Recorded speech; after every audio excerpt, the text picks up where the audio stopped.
स्वागत है आपका आज की हिंदी व्याकरण की इस कक्षा में। आज हम लोग चर्चा करेंगे काल प्रकरण की। काल मतलब समय की। इसके पहले हम लोगों ने चर्चा की थी वो वाच्य प्रकरण की। तो वाच्य प्रकरण से संबंधित 4 लाइनें हम आपके सामने रखना चाहते हैं ताकि उन्हें हम गेय शैली में गुनगुना लें, और व्याकरण को गेय शैली में गुनगुनाने से संभवतः वो हमारे जो है मस्तिष्क में समा जाएंगी, तो वो आसानी से याद हो सकेंगी। तो क्रिया शब्द से बोध हो, लिंग और वचन प्रयोग, कर क्या करता या कर्म का और भाव का योग, इसको जानो वाच्य तुम, इसको जानो वाच्य तुम, ये होते हैं 3, कर्तृकर्म और भाव, बस समझो इसे प्रवीण। क्या कह रहे हैं? क्रिया रूप से बोध हो, लिंग और वचन प्रयोग, क्या करता या कर्म का और भाव का योग, इसको जानो वाच्य तुम, इसको जानो वाच्य तुम, ये होते हैं 3, कर्तृकर्म और भाव, बस समझो इसे प्रवीण। आज हम लोग बात करेंगे काल। काल मतलब समय। काल मतलब समय। देखिए, क्रिया जिस समय हुई, क्रिया जिस समय हुई उसको बोध कराने का कार्य काल कहलाता है। क्रिया जिस समय हुई उसको बोध मतलब जानकारी कराने का कार्य काल कहलाता है। अब जैसे श्याम पढ़ता है, ये वर्तमान काल की क्रिया हो गई। मोहन कल पढ़ रहा था, भूतकाल की क्रिया हो गई। सोहन कल खेलेगा, ये भविष्य काल की क्रिया है। अब आप देख लीजिए, काल 3 प्रकार के हैं: वर्तमान काल, भूतकाल और भविष्य काल। वर्तमान काल मतलब वह जाता है, वह पढ़ता है, मैं पढ़ता हूं, तुम पढ़ते हो, ये वर्तमान काल है।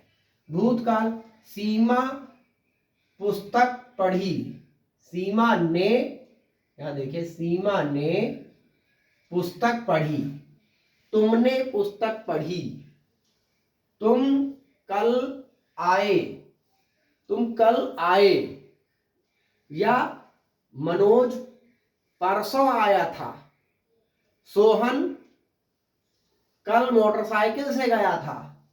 तो क्या हुआ? ये भूतकाल का है। अब भविष्य काल में शायद वर्षा हो, शायद रमेश आने वाला है, शायद तुम्हारे पेपर अगले महीने होंगे। इस तरीके से क्या है, ये भविष्य काल की बात हो रही है। यहां पर आगे ये समझ लीजिए कि काल और समय, काल और समय पर्यायवाची शब्द तो हैं, काल और समय पर्यायवाची शब्द हैं, किंतु काल और समय का अर्थ एक नहीं है। किंतु काल और समय का अर्थ जो है वो एक नहीं है, ये ध्यान रखना है। समय एक भौतिक इकाई है, जबकि काल एक व्याकरणिक मतलब भाषिक इकाई है। इस चीज को ध्यान से देखना है कि समय एक भौतिक इकाई है जबकि काल एक व्याकरणिक इकाई है। अब यहां पर उदाहरण हम आपको एक तो देना चाहते हैं। जैसे देखिए, इसमें जो उदाहरण है इस पुस्तक में, इसमें दिया है, आप भूत समय की बात कर रहे हैं, अब की बात करो, एक बात। दूसरा है, मेरे पास तुमसे बात करने के लिए काल नहीं है, दूसरा उदाहरण। तीसरा उदाहरण है, गुप्त समय भारतीय इतिहास का स्वर्ण काल था। अब देखिए, यहां पर उपरोक्त वाक्यों को पढ़ते ही आपको लगेगा कि वाक्य अटपटे हैं तथा समय और काल जिन संदर्भों में प्रयुक्त किए गए हैं उनसे सारा अर्थ गड़बड़ा गया है। उचित वर्ण व्यवस्था के लिए इन्हें इस प्रकार लिखा जाना चाहिए। देखिए कैसे लिखा जाना चाहिए था। आप भूतकाल की बात कर रहे हैं, वर्तमान की बात करें। दूसरा है, मेरे पास तुमसे बात करने के लिए समय नहीं है, गुप्त काल भारतीय इतिहास का स्वर्ण काल था। तो उपरोक्त वाक्यों से स्पष्ट होता है कि काल और समय एक नहीं है।